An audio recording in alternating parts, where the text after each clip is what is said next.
नमस्कार दोस्तों, स्वागत है आपका अपना भक्ति ज्ञान 11 चैनल में। हर हर महादेव। भगवान शिव भोलेनाथ और माता पार्वती की कृपा सदा सर्वदा आप और आपके परिवार पर बनी रहे। दोस्तों, आज के वीडियो में हम श्रवण करेंगे हरतालिका तीज व्रत की पौराणिक कथा, जिसे सुनने मात्र से ही आपको मिलेगा सुख संपत्ति और अखंड सौभाग्य का वरदान प्राप्त होगा। इसलिए आप हमारे साथ वीडियो में अंत तक बने रहिए। साल 2024 में 6 सितंबर 2024 दिन शुक्रवार के दिन यह व्रत किया जाएगा। सौभाग्यवती स्त्री अपने सुहाग को अखंड बनाए रखने और अविवाहित युवतियां मन अनुसार वर पाने के लिए हरतालिका तीज का व्रत करती हैं। सर्वप्रथम इस व्रत को माता पार्वती ने भगवान शिव भोलेनाथ शंकर जी को प्राप्त करने के लिए रखा था। इस दिन विशेष रूप से गौरी शंकर का ही पूजन किया जाता है। तो यह व्रत हरतालिका तीज पर कुंवारी कन्याएं अपने मन के अनुरूप पति को प्राप्त करने हैं तो मां गौरी और भगवान शंकर की पूजा करती हैं, व्रत करती हैं। यह त्योहार भाद्र मास के शुक्ल पक्ष की तृतीया को आता है तथा हरतालिका व्रत हस्त नक्षत्र में किया जाता है। यह आमतौर पर अगस्त सितंबर के महीने में ही आती है। नई विद्या के अनुसार कुछ सौभाग्यवती स्त्रियां भी हरतालिका तीज का व्रत का पालन करती हैं और पूरे विधि विधान के साथ हरतालिका तीज का व्रत रखती हैं। तो इस तरीके से पूजा आराधना करने के बाद आपको कथा को जरूर श्रवण करना चाहिए।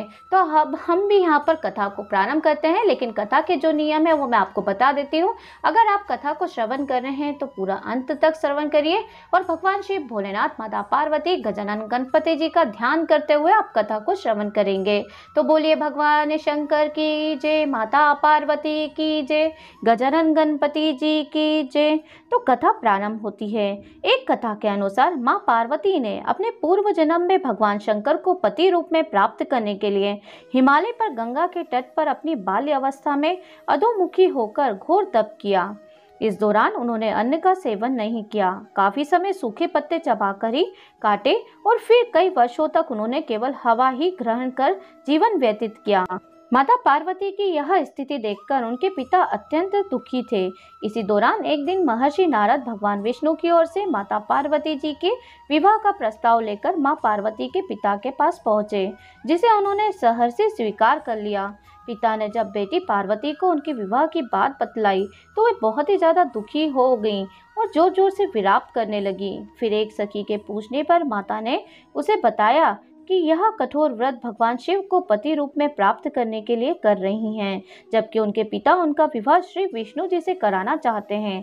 तब सहेली की सलाह पर माता पार्वती घने वन में चली गईं और वहां एक गुफा में जाकर भगवान शिव की आराधना में लीन हो गई। मां पार्वती के इस तपस्विनी रूप को नवरात्रि के दौरान माता शैलपुत्री के रूप में पूजा जाता है।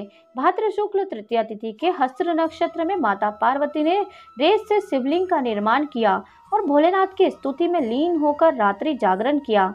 तब माता के इस कठोर तपस्या से प्रसन्न होकर भगवान शिव ने उन्हें दर्शन दिए और इच्छा अनुसार उनको अपनी पत्नी के रूप में स्वीकार कर लिया। मान्यता है कि इस दिन जो महिलाएं विधि विधान और पूरी निष्ठा से इस व्रत को करती हैं, वे अपने मन के रूप के अनुसार पति को प्राप्त करती हैं। साथ ही यह पर्व दाम्पत्य जीवन में खुशी बनाए रखने के लिए उद्देश्य से भी किया जाता है और सुहागन महिलाओं द्वारा अपने पति की लंबी आयु के लिए सौभाग्य अखंड रखने के लिए यह व्रत को किया जाता है। इस तरीके से हरतालिका तीज व्रत की कथा समाप्त होती है। तो बोलिए भगवान शंकर की जय, माता पार्वती की जय, गजानन गणपति की जय। तो इस तरीके से भगवान शिव भोलेनाथ, माता पार्वती की कथा को श्रवण करने के बाद आप भगवान शिव भोलेनाथ, माता पार्वती से प्रार्थना करिए कि जिस तरीके से वो माता पार्वती पर प्रसन्न हुए और उनकी हर कामना को पूरी किया, पति रूप में उन्हें प्राप्त हुए, वैसे ही हर कंवारी लड़की को मनभावन पति की इच्छित वर की प्राप्ति हो, हर सुहागन स्त्री का सुहाग अखंड रहे। इसे विनती प्रार्थना के साथ आप उनसे प्रार्थना कर सकते हैं। उम्मीद है आज का वीडियो आपको पसंद आया होगा। अगर आप हमारे साथ वीडियो में अंत तक बने हैं, आपने कथा को पूरा श्रवण किया है, तो कमेंट बॉक्स में ओम नमः शिवाय या ओम गणेशाय नमः जरूर लिख दीजिए और ये वीडियो अपने फैमिली, फ्रेंड, रिश्तेदारों तक भी शेयर कर दीजिए ताकि वो भी इस कथा को श्रवण कर सकें और भगवान शिव, माता पार्वती का आशीर्वाद प्राप्त करते हैं। तो इस तरीके से कथा को श्रवण करने के बाद आप उनके मंत्रों का जाप करिए, उच्चारण करिए, आपको जरूर इच्छित फल की प्राप्ति होगी, आपका सुहाग अखंड रहेगा। इसी विनती प्रार्थना के साथ आज का वीडियो मैं यहीं पर समाप्त करती हूँ। हरतालिका तीज और भी संबंधित वीडियो, गजानन गणपति चतुर्दशी तिथि से संबंधित वीडियो हमारे चैनल पे उपलब्ध है, आप वहां पे जाकर देख सकते हैं। तो मिलती हूँ नेक्स्ट वीडियो में, तब तक के लिए